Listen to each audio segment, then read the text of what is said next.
Welcome to Money Making Sense, the show that talks about all things money. Today, we're talking about poop, and actually, it's how you clean up after yourself from that poop.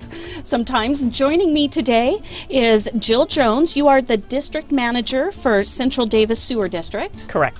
And I also have Leland Myers with me today. You are the executive director of Wasatch Front Water Quality District. Yes. Okay, so it's actually not all about the poop. It's those disposable wipes that a lot of people are using, but it could be as a makeup remover. It could be a baby wipe. Sometimes people use these wipes just to clean off countertops, but a lot of the packaging says flushable. That's the big one, is flushable.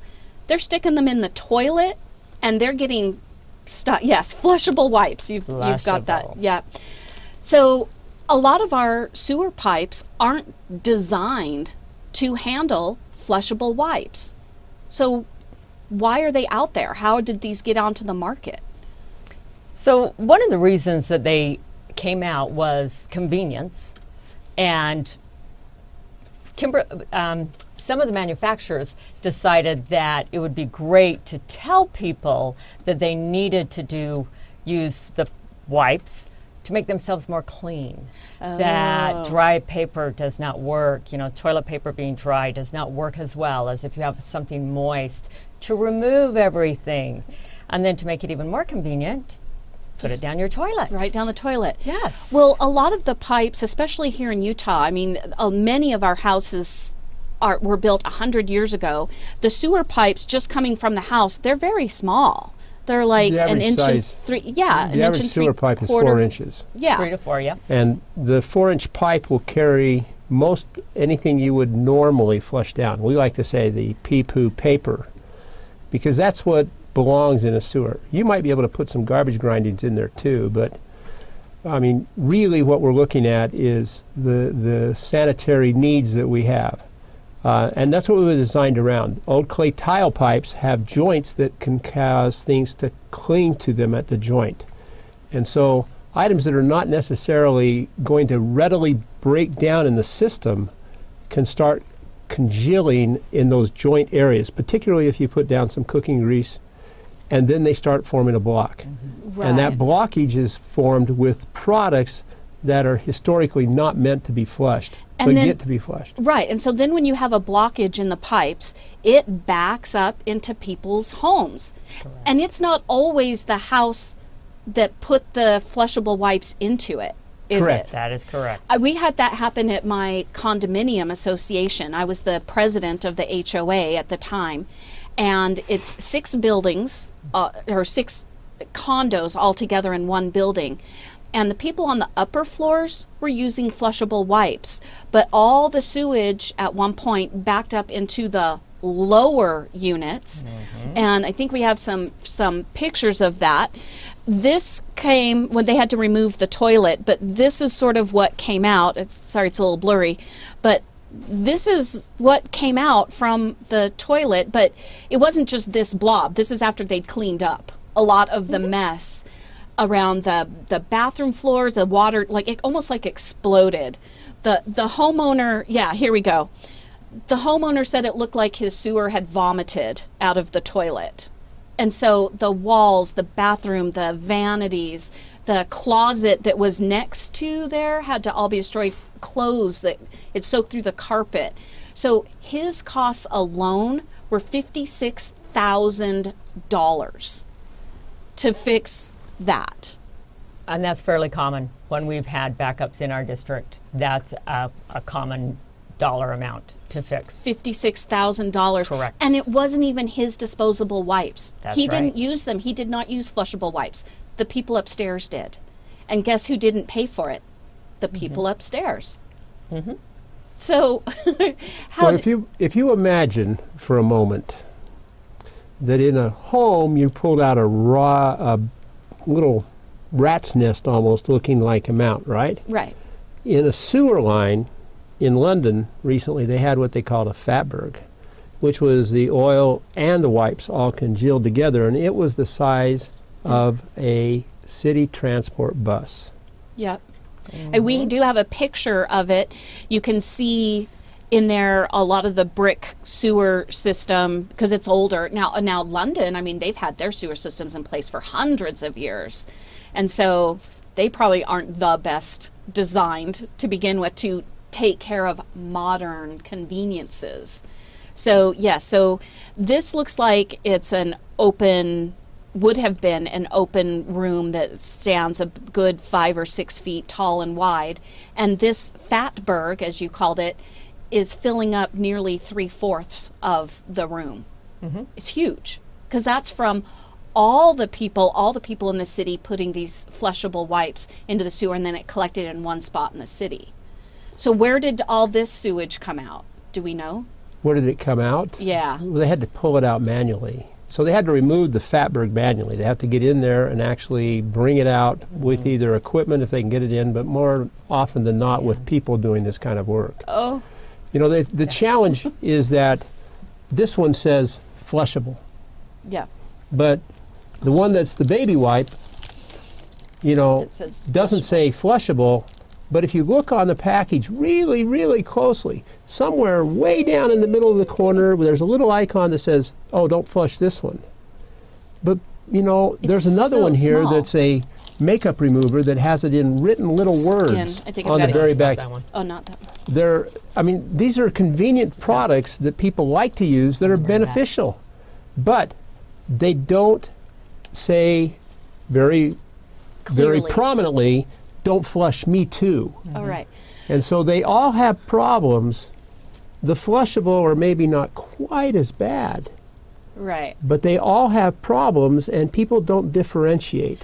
Well, you have a product that, like you said, this one says flushable, and it feels exactly the same as the makeup remover Yes. one and this baby wipe that in a little small teeny diagram somewhere it says don't flush, but it feels exactly the same as the flushable wipes. Looks, feels, and acts.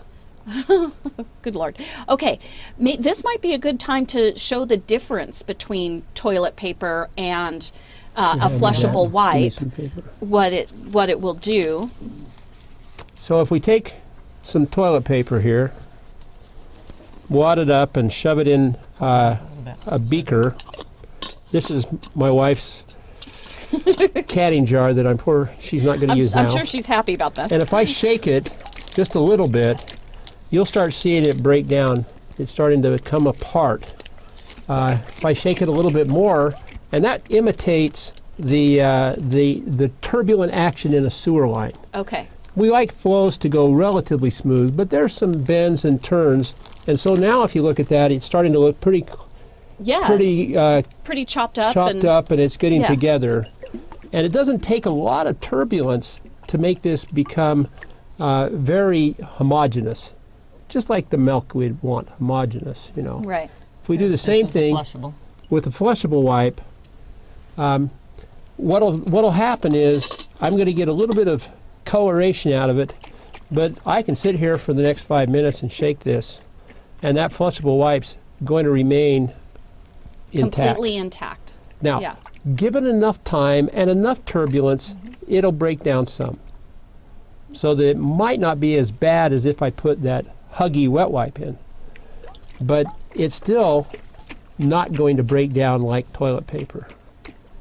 It's still going to be there intact, and I can reach in there and pull that out, Yeah. and it's still going to be one sheet of material. And my parents actually also had a sewage backup problem. They never took pictures though, but same thing. It was their cost.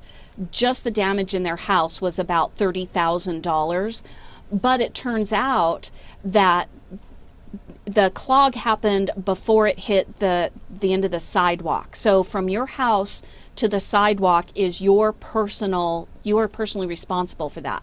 They hadn't ever had anybody come in and clean out their sewage pipes. So they had to have the entire pipe replaced that was in their yard, which is where the clog actually happened. Mm-hmm. And that was another $70,000. The city did not pay for it, would not pay for it, and their insurance wouldn't pay for it because the insurance said, hey, you didn't take care of your pipes. you're responsible for anything that happened. So they were pretty much on the hook for the entire cost of the mess inside their house from the sewage itself and for replacing the pipe. So that's why we're doing this show today and on flushable wipes, which really aren't that flushable. It could cost you an arm and a leg and create a huge mess, like some of those other pictures that we saw from the condos at my association. Right, and our point is this is not a product we're saying is bad, because I mean, when I first had my children, we had cloth diapers. Right. I'm old, and disposable diapers were like, that's candy for a parent. You don't want to go back to cloth diapers. Right. And so we like those. And wipes were even beneficial because you could clean really easily. And what we're suggesting is, if you want to use the product, great, but dispose of it properly. Don't put it in your sewer because it's not meant to handle it. One of the campaigns that we work with says toilets are not trash cans. Use the trash can for it. And then you won't have the problem. So not only will you still have the expense of buying it, but if you flood your house, you're going to have a lot more expense. Right. If you use the product and dispose of it properly, well, life's pretty good. You don't have that expense. Right. Think about you flush your toilet and 5 to 10 minutes later going through a sewer system, chances are that got stuck on something. If not on something, it got to some of our pipes, our pumps, that then transport it to the sewer plants, to the wastewater treatment plants, and that's where it causes a big problem also. Statewide basis is it Yes. costs at least $3 million a year, statewide, for the problems associated with wet wipes. That's disposing of it if we can capture it. That's removing it from the system so that we can take it to a landfill.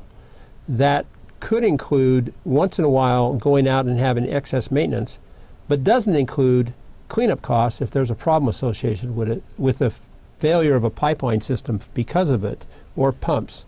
And so there's a huge chunk of money being spent. So if people dispose of it in the sewer, the dilemma is you'll still pay for the disposal.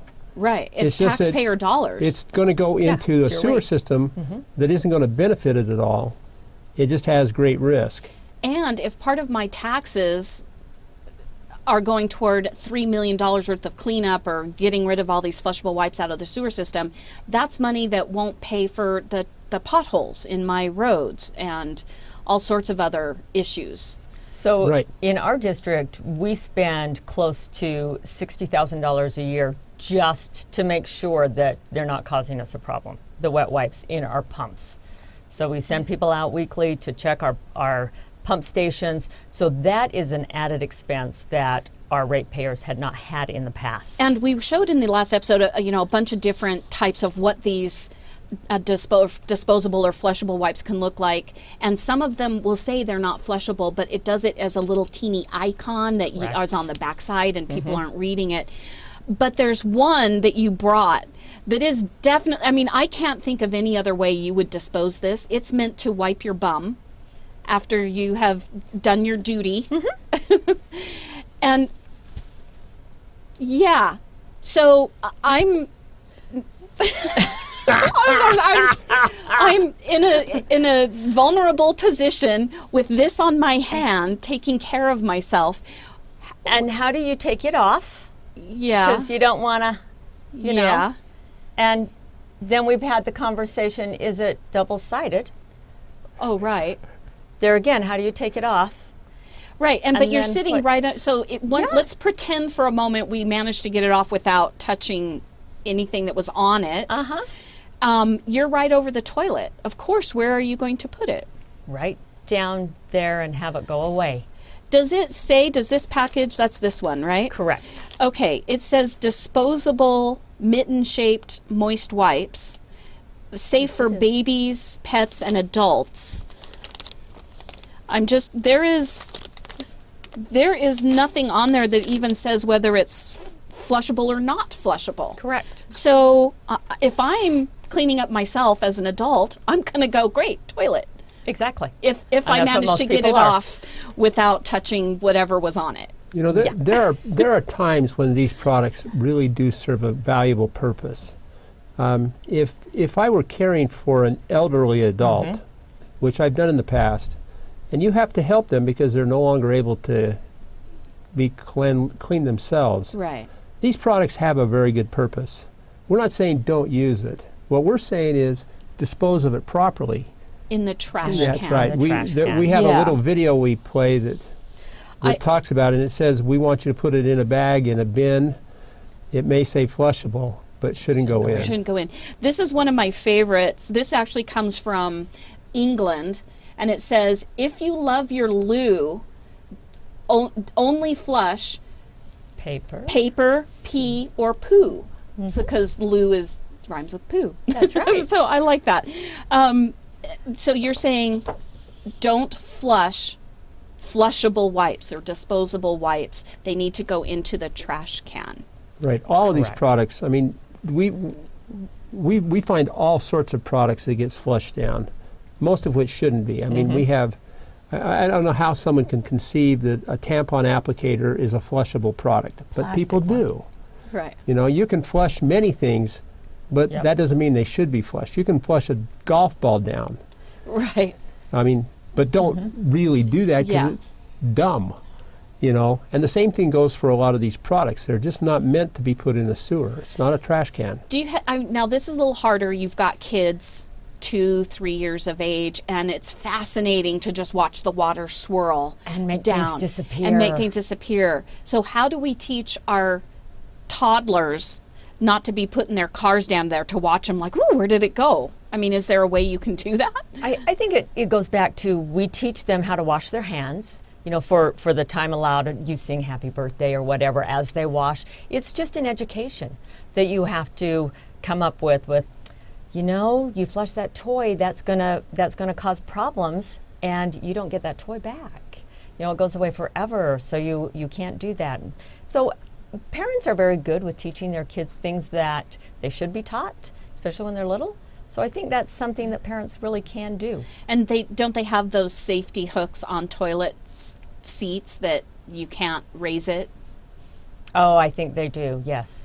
Leland and I are older. We don't have younger children, so. Okay. Well, I don't have any at all, so I never had to deal with that. Yes. But again, if all we got was a Tonka truck toy once in a while, it wouldn't be a problem. It's the continuous use of it. We had a group of citizens come and meet with us once who were concerned because their homes were so low in an area that they couldn't flow by gravity to a sewer system. So each home had an individual pump. And one of the ladies was really shocked to find out that if her kids were flushing down things that shouldn't be, it quickly burned up her $2,500 pump, and she was responsible to replace it. Yes. And she said, you know what we've done? We've had to put a sign on our toilet saying, pee, poo, and paper only. And we're saying, yes!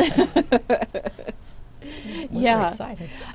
So you brought us a picture of if all of the people in the neighborhood are, maybe a few are putting down the trucks they shouldn't be, kids' toys, but mostly it's flushable wipes. It's one thing if it's just one individual home, like the pictures I showed before with the sewage all over the floor and around the toilet. But when you get all of those meeting up in one central place, you have to clean it out. And this is what Yes. that's going to look like. Yes. So what we are looking at is a truck, what do you call it, a big arm with a Clamshell. clamshell, and they've pulled up, that looks like that's a good 7 feet tall Or taller. or taller. Plus you've got coming out of the manhole, God knows how much further down the manhole, this just glob of, those all look like flushable wipes. I know there's other stuff in there, but it pretty much all looks like flushable wipes to me. They wind around. Right. They intertwine themselves. You know, you would think they're all like this microfiber cloth, that they're that much. that, yes. You know, Yeah. but that's not it. Those are all small items that have hooked themselves together that forms that long chain. Wow. Okay. So what, aside from using making sure that you put these in the trash can. What else can you advise our listeners to do if you feel that you must use disposable or what are called flushable wipes, whether it's for your makeup or baby wipes or yourself? Go ahead and use them because they are a great convenience. But remember, your toilet is not a trash can. Put all of this in your trash can, not your toilet. Okay, go ahead. I was going to say, the disposal of it is the challenge. I mean, if you don't have a garbage can convenient, what do? Well, if you're really going to use them and you want to do it, it's just like the diaper. We don't huck the old diaper out most of the time we get one of those disposable garbage bags and we put it in it. If you're really feeling the need to do that, carry a little baggie with you and put them in there. Then take them to the nearest garbage can. Kind of like when you walk your dog. Yes. Right. And you always have a little baggie with you to clean up after your dog. Have that with you if you go around the house cleaning up stuff with these wipes. Right. Yes. The way the wipes are manufactured provide them a stronger base. It's like a paper towel. A paper towel is meant to absorb water and stay intact. And that's the same thing these have because they're moist when they're used. They're meant to stay intact when they're moist. But it takes a lot of turbulence to break them down. Now, if I'm running a sewer system and I'm worried about a pump that's 5 miles away from your home, it may take 30 to 60 minutes for your water to get there. I've got 30 to 60 minutes of time this is going to have a chance to break down. But at your home, it's going to take minutes at the most to get from your house out to the street. And it will not break down in that short period of time or with that little amount of turbulence. So even if it's flushable, you risk your own home flooding. And then it causes problems for everyone else too. And it costs money. A lot of money. Yes. Like I said, the personal story I had of the HOA, one homeowner had $57,000 worth of damage, and the other one, there were two homes that got flooded in the sewage. The other one had about $32,000 worth of damage. So it wasn't as much, but it was still a lot. And the homeowner who created the problem didn't pay for any of it. They're like, oh, it wasn't us. We're like, you're the only one who uses flushable wipes. Yes. So insurance doesn't always help you with In that. fact, they or do not. insurance rarely will help because almost all standard insurance policies will have a flood exclusion for flood coming out of the sewer system. Yeah. So Okay. unless you have a rider to add it in, it'll be excluded. This is one of those flushable wipes that we've put in water, and I do see a little bit of fiber kind of coming in there. The water's getting a little bit cloudy, but the wipe itself is completely intact as opposed to the toilet paper, which is just sort of not even pulp. I don't know what that is, but just, It should be. pretty much water. So joining me today is Jill Jones. You are the district manager for Central Davis Sewer District. And we also have Leland Myers. You are the executive director for Wasatch Front Water Quality Council. So I want to go a little bit globally at this point because these flushable wipes, they aren't just a U.S. issue. We did talk a little bit about in England where they had that fatburg that was the size of, you called it a city bus. And that looked like it was a double-decker city bus, the size of that fatburg that was a lot of flushable wipes involved in there. And people had to carry that out, but like they went in on foot with little shovels digging out and wheelbarrows because they couldn't get equipment in to pull it out. That's disgusting. Okay. But we also have in Sydney, Australia, they actually sued the manufacturers of flushable wipes, and the federal court found the manufacturers of these flushable wipes guilty of making false and misleading statements. So, I mean, basically, because they were fined, these companies, $700,000, probably not a huge hit to their pocketbook. But basically, it's the fact Australia is holding these companies accountable, both legally in their judgment and, issuing a fine. Like, you guys, you lied. This is not flushable. So what is the U.S. doing in those terms? Is there anything going on with the U.S. against some of these companies? There have been. Yeah, I believe New York as well as Washington, D.C. have had issues. Sometimes they've gone to court, and there was a settlement with the Federal Communications Commission, I think it was, that over the use of the term flushability. But in general, there have been entities that have tried to pass either ordinances or laws that say you can't use the word flushable. They haven't yet got to the point where they said you can't use the product, just that it's not flushable. Flushable. Okay. And so that's the natural extension. Is if I can't get people to be wise on their own, move to a law that says you can't do it, and then the final one is ban the product. Again, Right. that's an end point I don't think any of us really want to get to. If people were wise about their use, we wouldn't have to worry about that.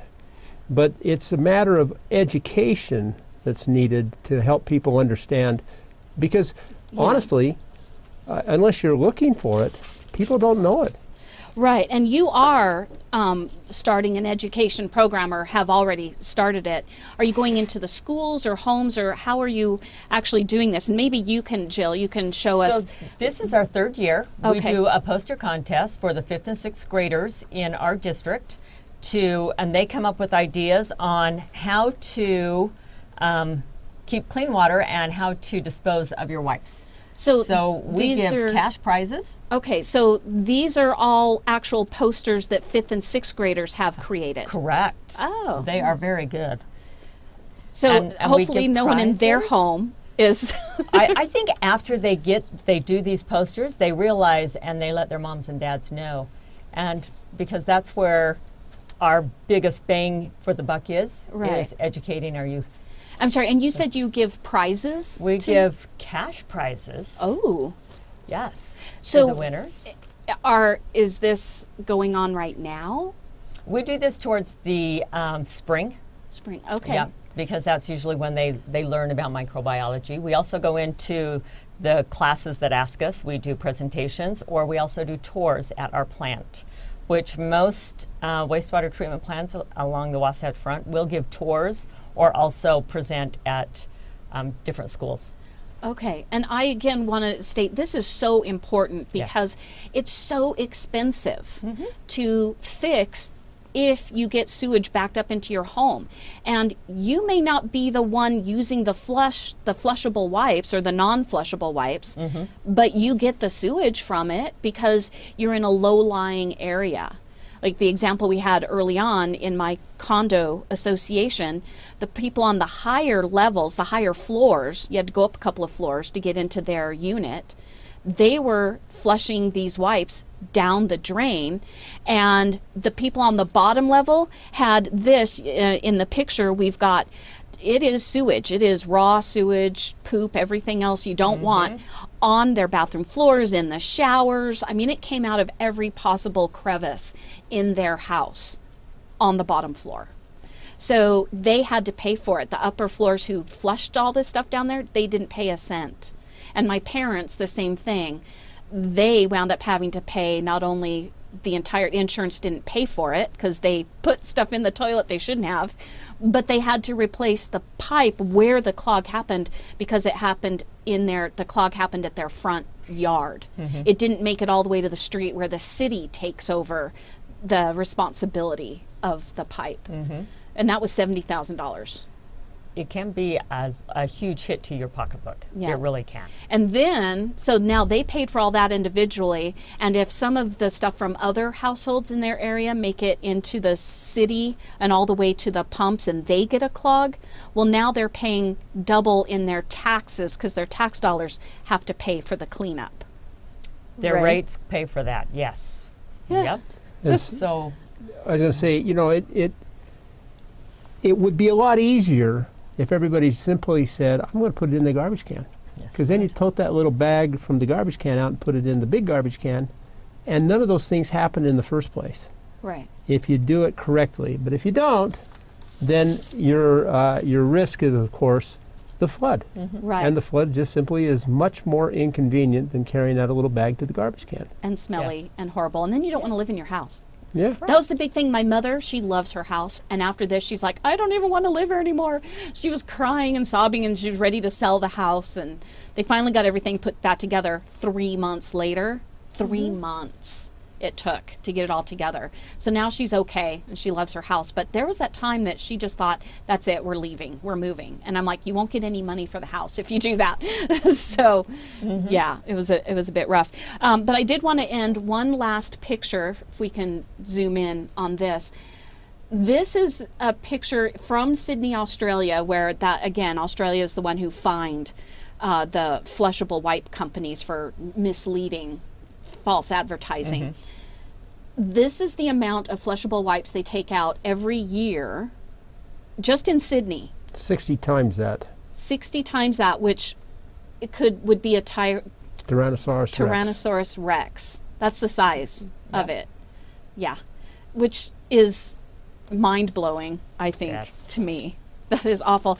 And in Australia, 75% of all of the clogs that they get, the backups, are caused by wipes, by these disposable wipes, which aren't disposable in a toilet. Again, must reiterate that. And the 25% left over would be, like you were saying, tree roots, maybe getting into pipes, or the kids like flushing everything into the toilet that they shouldn't, aside from Flushable wipes. So, yeah. Okay. And anything else you want to leave our listeners with as we wrap things up? If it's not one of the 3 P's, do not put it in your toilet. Pee, poo, paper, that's it. Pee, poop, paper, and not paper towels. No. Just toilet paper. Toilet paper and only. toilet paper. Yes. Toilet paper, yeah. Paper towels are too, you were saying, Leland, they're too dense to and break up easily. They have binders that hold them together that's meant to allow them to get wet and not break apart. Yep, that's what Whereas toilet paper doesn't have that binding. The bonds that hold the molecules together are much weaker. All right. 3 P's, everybody. Pee, paper, poop. That's all you're allowed. Here's even our little poop head. That's it. That's all you can use. And one last time, it's been about 45 minutes now. This Flushable wipe, it's actually advertised as Flushable. It is still intact, so don't do it.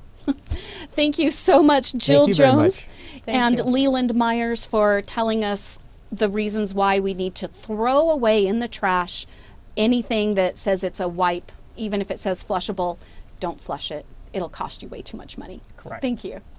Thank you. Thanks for being a Money Making Sense listener. Follow your common sense onto social media. Money Making Sense on Facebook, Twitter, and Instagram.